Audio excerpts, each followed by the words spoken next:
Con alguien y pensaste, yo le estoy hablando tal cosa, pero está entendiendo otra cosa, o sea, está torciendo realmente o no está entendiendo para nada lo que le estoy diciendo. Y hace poco estaba hablando con alguien de un tema importante y por supuesto habré estado yo en una situación así, que alguien me dice algo y dirá, pues Jeremy no ha entendido. Habremos estado del otro lado.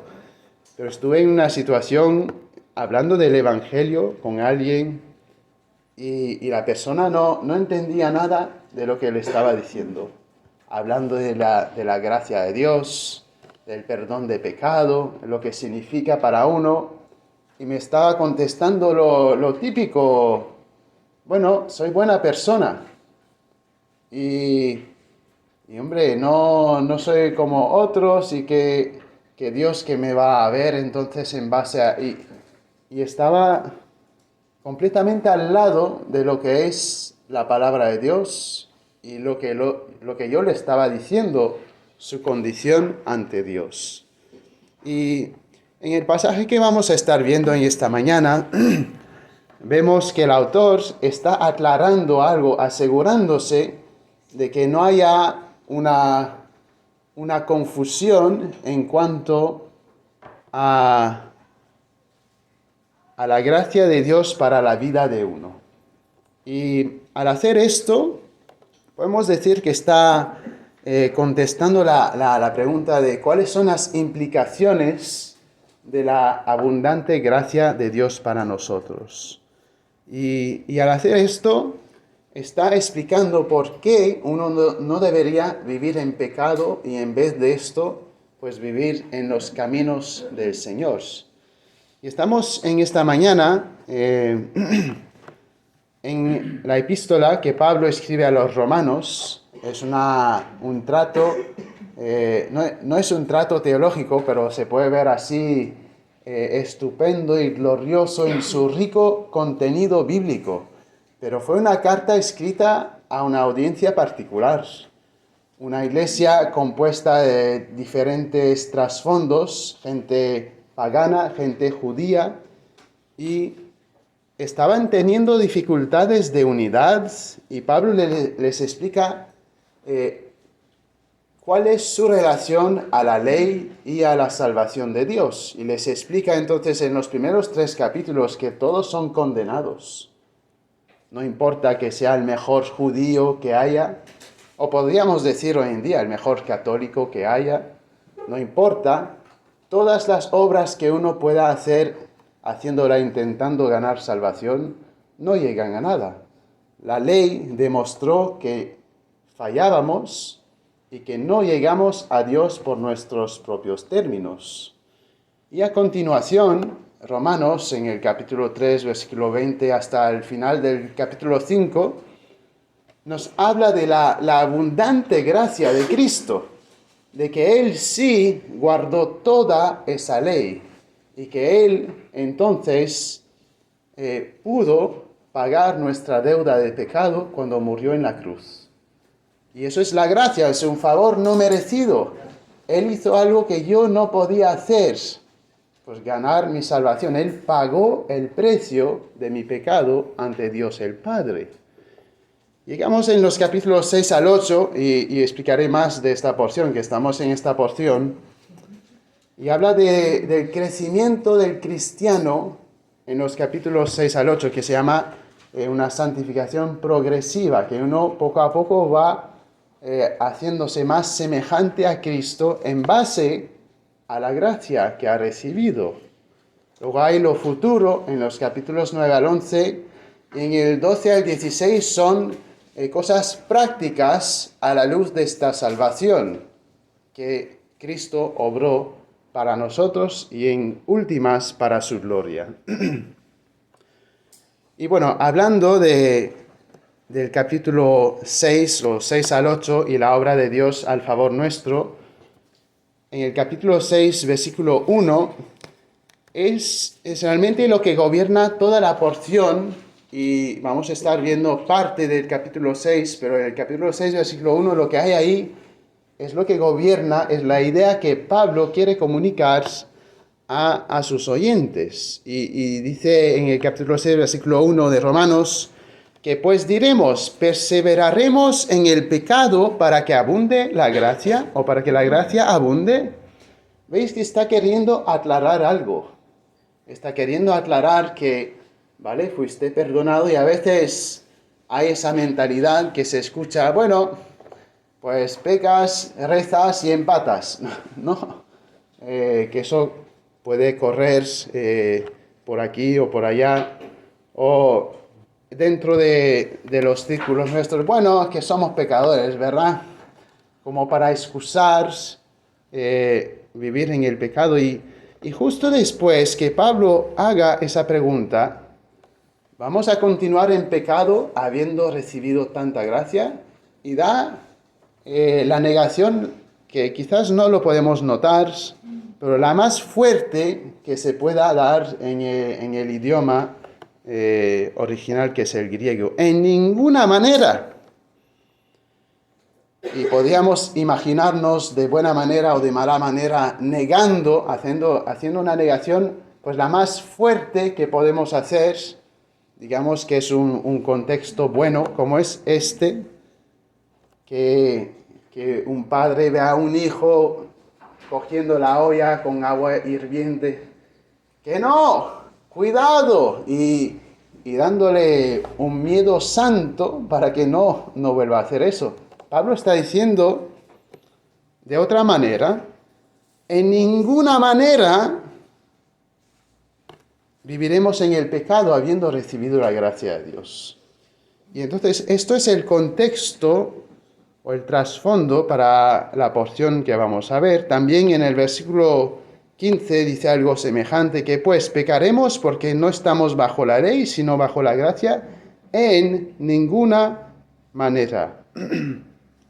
Y estamos en los versículos 6 al 14 en esta mañana, en los versículos 6 al 14 de Romanos 6.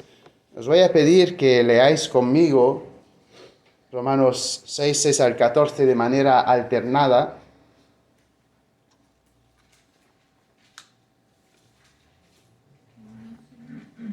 Inicio yo con el versículo 6. Que dice, bueno, dependiendo de la versión, sabemos, o sabiendo esto, que nuestro viejo hombre, Romanos 6:6, fue crucificado juntamente con él, para que el cuerpo del pecado sea destruido, a fin de que no sirvamos más al pecado. Porque el cuerpo ha sido justificado del pecado. Y si morimos con Cristo, creemos que también viviremos con él. Sabiendo que Cristo, habiendo resucitado de los muertos, ya no muere, la muerte no se separará más de él. Porque en cuanto murió, al pecado murió una vez por todas, mas en cuanto vive, para Dios vive. Así también vosotros consideraos muertos al pecado, pero vivos para Dios en Cristo Jesús, el Señor nuestro. No reine, pues, el pecado en vuestro cuerpo mortal, de modo que lo obedezcáis en sus concupiscencias. Ni tampoco presentéis vuestros miembros al pecado como instrumentos de iniquidad, sino presentaos vosotros mismos a Dios como vivos de entre los muertos, y vuestros miembros a Dios como instrumentos de justicia. Porque el pecado no se enseñoreará de vosotros, pues no estáis bajo la ley, sino bajo la gracia. Y entonces la primera verdad que vemos en este pasaje es la siguiente, ¿vale? Que tenemos que considerarnos muerto al pecado y vivo con Cristo, ¿vale? Esa es la primera verdad. Considérate muerto al pecado y vivo con Cristo. Podemos notar esto cuando leemos del versículo 6 en adelante, donde dice, sabemos esto, que nuestro viejo hombre fue crucificado juntamente con él. Con Él es muy importante, con Cristo, eso es en unión con Cristo, los que hemos creído en Jesús, estamos en unión con Él, tenemos esa muerte al pecado en nosotros por la unión que tenemos con Cristo. Hemos sido puestos en el cuerpo de Cristo, somos hijos de Dios, estamos con Cristo, es imprescindible.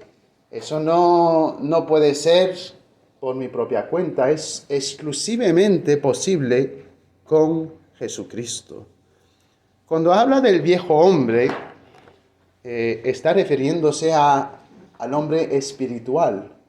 Dice la palabra de Dios que nacemos en pecado, vivimos en delitos y pecados y que estamos bajo, bueno, eso es Efesios, el príncipe de la potestad del aire. Estamos viviendo antes de conocer a Cristo en una muerte espiritual. Normalmente la gente piensa en la muerte física, pero hemos nacido vivo físico, muertos espirituales, o sea, separados de Dios y bajo el poder del pecado. Y cuando está diciendo aquí el viejo hombre, está refiriéndose a ese viejo hombre espiritual que sin Cristo uno está bajo el poder del pecado y eso es lo para lo cual vive, pero dice, eso fue con Cristo crucificado.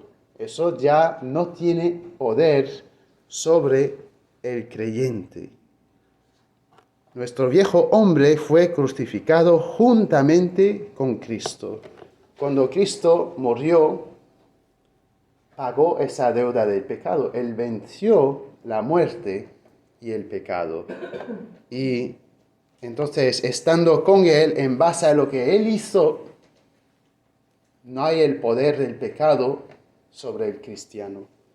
Eso es lo que ocurrió cuando creímos en Jesucristo. Y dice a continuación, para que el cuerpo del pecado sea destruido. Habla del pecado y de la muerte en todos estos versículos. Es céntrico a esta porción. Entonces, para que ya se deje impotente, destruido este viejo hombre. Y dice luego, a fin de que no sirvamos más al pecado.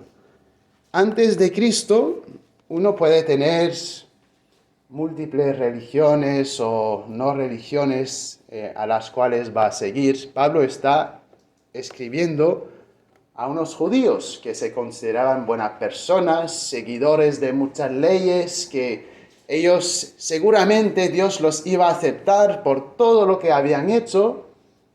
Y Pablo está diciendo, esa vida fuera de Cristo, bajo la ley, no llega a alcanzar a Dios. Es una vida de pecado. Hay un pecado de yo pensar que en todas mis acciones buenas, según mis estándares, alcanzan a Dios. Hay otros pecados de varios desenfrenos. Y aquí dice que no sirvamos más al pecado, que yo he muerto al pecado para no servirlo. Y hay ese lenguaje de señorío, de servidumbre, lo cual vemos muy claramente explicado en la siguiente porción que no vamos a ver, pero el pasaje siguiente dice, o somos esclavos del pecado para muerte, o somos esclavos de Dios para justicia. Y la verdad es que todo el mundo está bajo una de dos esclavitudes. Y uno dice, bueno, eso es un poco fuerte, pero es la realidad, nos guste o no. Y quizás no sea mi mejor ilustración, pero podemos imaginarnos dos perros y un perro que está siempre gozoso, contento. ¿Por qué? Porque su amo lo cuida, le lleva a hacer ejercicio, le da buena comida, disciplina, juega con él. Y luego hay otro perro que cuando ve a su amo hace como así, y que tendrá quizás cicatrices y que lo ha pasado lo ha pasado mal porque no tiene un buen Señor. Y queramos o no, estamos bajo uno de dos señores. Estamos haciendo lo que nosotros gustamos en el pecado y el Señor ahí es Satanás, o estamos en los caminos de Cristo habiendo recibido la gracia. Y habiendo recibido la gracia, nos está diciendo el pasaje que no sirvamos más al pecado y ese antiguo Señor. Dice en el versículo 7, luego, porque el que ha muerto ha sido justificado del pecado. Hemos dicho, el poder del pecado fue derrotado cuando conocimos a Cristo, pero más allá de esto, nos dice aquí que hemos sido justificado o librado, dependiendo de la traducción. Y lo que está diciendo el pasaje aquí es que la obra de Cristo lo que hizo fue que Dios el Padre ahora a todos los que han creído en Cristo los ve como justos. Y solo es posible mediante Cristo. Nos dice la palabra de Dios en 1 Timoteo 2:5 que hay un solo mediador entre Dios y el hombre, y es Cristo. Y si quitas a Cristo, intentas llegar a Dios por tus propios términos, no eres justo.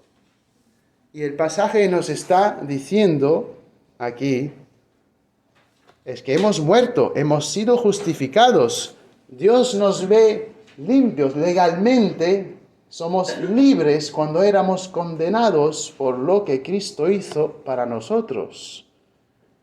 Y al ser libres, justos ante Dios, al no tener el poder del pecado, no deberíamos vivir para el pecado. Bueno, sigue habiendo la presencia del pecado en nosotros hasta que dejemos este cuerpo, pero ya no hay el poder. Dios nos dio todo lo que necesitamos para vivir para Él y somos justos, entonces no sirvamos más al pecado. Y entonces vemos este punto de muertos con Cristo, y luego a continuación el pasaje nos habla de no solamente hemos muerto al pecado, sino que tenemos vida. La única razón por la cual podemos decir, bueno, no vivo más en el pecado, es que cuando creí en Cristo Jesús me dio una vida nueva. Antes era separado de Dios el Padre, destinado al infierno, pero ahora tengo vida. No solamente la vida física, sino que la vida espiritual. Estoy con mi Dios, con Cristo, y por lo tanto no debería vivir a modo de la antigua vida. Dice en el versículo 8, si morimos con Cristo, creemos que también viviremos con Él. Entonces hemos muerto con Cristo. Dice viviremos, hablando de hasta durante la eternidad, porque es vida eterna, pero no solo es futuro, porque al final del versículo 11 y por otros pasajes también sabemos que ya tenemos esa vida, ¿no? Pero vivos para Dios, somos vivos.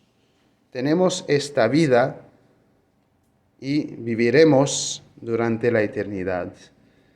Y eso es por la fe, no es por las obras. Dice, creemos que también viviremos con Él.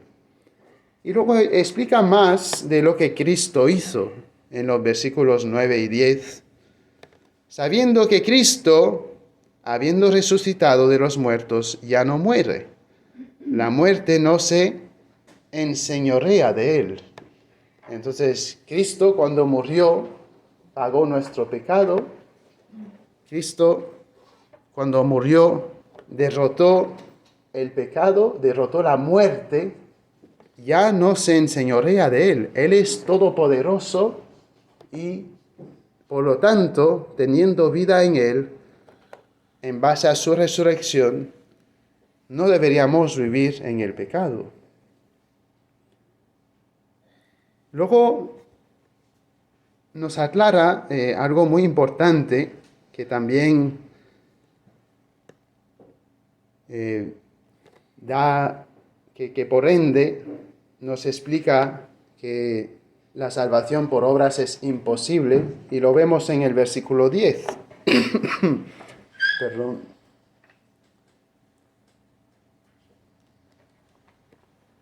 Dice en el versículo 10, porque en cuanto murió al pecado, murió una vez por todas, mas en cuanto vive, para Dios vive. La lógica de la salvación por obras es, bueno, voy a hacer esto, y luego voy a hacer esto, y a ver si Dios me acepta. Espero que haya hecho más bien que mal, pues soy mejor que... Pero aquí nos dice que lo único que mató al pecado, que también resolvió la muerte, es ese único sacrificio de la cruz. Todos los pecados antes, todos los pecados después de la cruz, el único remedio para estos pecados es mirar a lo que Cristo hizo una vez por siempre y decir, yo creo en Él, porque lo que Él hizo, y únicamente lo que Él hizo, paga todos mis pecados, ayer, hoy, mañana, durante toda la eternidad. Eso es la gracia de Dios. Y el pasaje nos dice aquí, lo interesante es que está hablando más de nuestros pensamientos, pues inicia con los pensamientos y dice, por lo tanto, cuando te enfrentas con diferentes situaciones, y aquí la pregunta, ¿debería hacer que, pues habiendo recibido tanta gracia, debería hacer que en mi vida abunde pecado? No. ¿Qué debo hacer?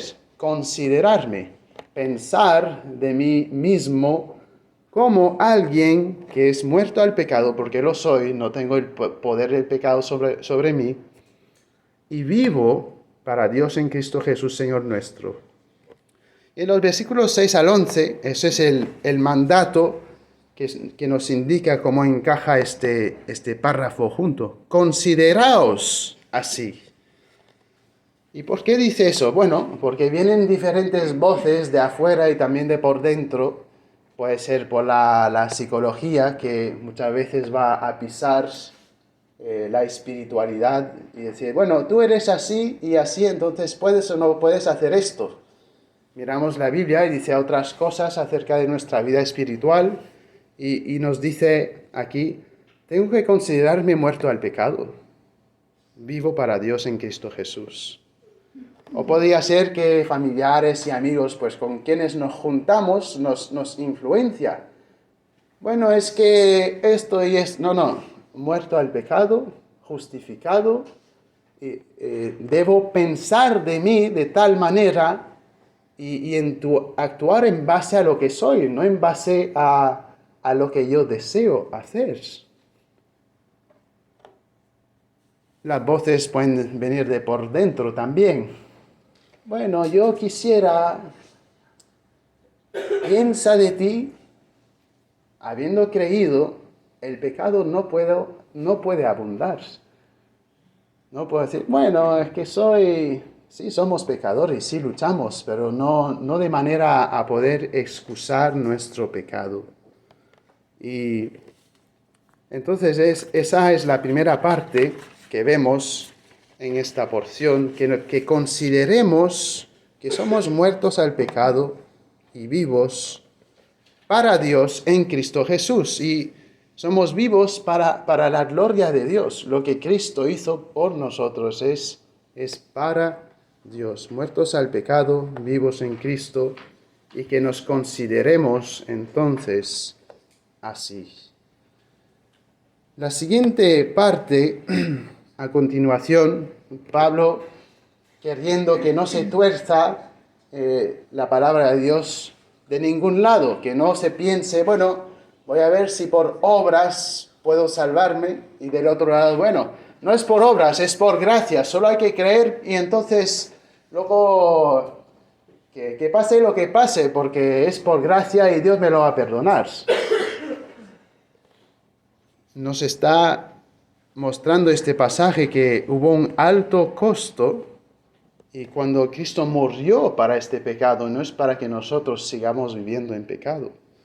Que pensemos así, pero no solamente que lo pensemos. El segundo punto es que actuemos. Actúa como alguien que es muerto al pecado y vivo en Cristo.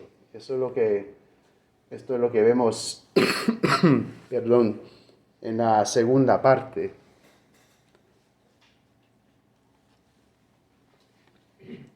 Entonces en los versículos 12 al 13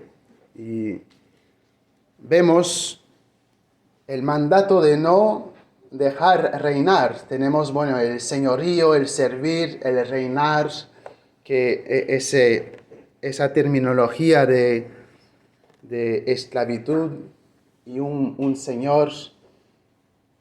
Somos esclavos a nuestro Dios. No sirvamos al pecado, no reine el pecado en nosotros. En lo negativo, esa imagen de presentarse es una imagen de adoración. Yo lo que pienso, lo que hago, ¿está adorando a Dios o es una idolatría con mis pensamientos y acciones? Y inicia aquí con los deseos. No reine pues el pecado en vuestro cuerpo mortal, de modo que lo obedezcáis en sus concupiscencias. No obedezcas a tus deseos. Tienes deseos. Hay en nuestro cuerpo, con la presencia del pecado que tenemos en nosotros todavía, aunque el poder es roto y aunque la penalidad ya es pagada, puedo usar mi cuerpo para glorificar a Dios o para pecar y dejar que estos deseos pecaminosos sean lo que reinen. Y dice que no sea así, que no sea así. Ni tampoco presentéis vuestros miembros al pecado como instrumentos de iniquidad. Entonces, estos miembros que yo tengo, que no use mis pies para caminar en caminos de pecado, de iniquidad. Que no use mis manos para fabricar, para hacer pecado. Que no mire cosas pecaminosas con mis ojos. Que no diga cosas pecaminosas con mi boca. Que no use mi sexo para pecar contra Dios. Que mis miembros no sean instrumentos de iniquidad. Entonces estoy usando mis miembros. ¿Qué estoy haciendo? ¿Qué presentación tengo con mis miembros? Dice luego el contraste, que no se haga esto, sino que, a medias del versículo 13, presentaos vosotros mismos a Dios como vivos de entre los muertos y vuestros miembros a Dios como instrumentos de justicia. De justicia más que el término que pensaríamos, como lo legal. Cuando es tentado, resistir la tentación y seguir peleando. O cuando peca, pedir perdón y continuar adelante. Y es muy importante cómo pensamos acerca de esta lucha cristiana. Debemos considerar realmente lo que somos y actuar en base a lo que somos. En base a ser cristianos que el pecado no tiene poder sobre nosotros. Y también en base a ser cristianos que en Cristo Jesús somos justos.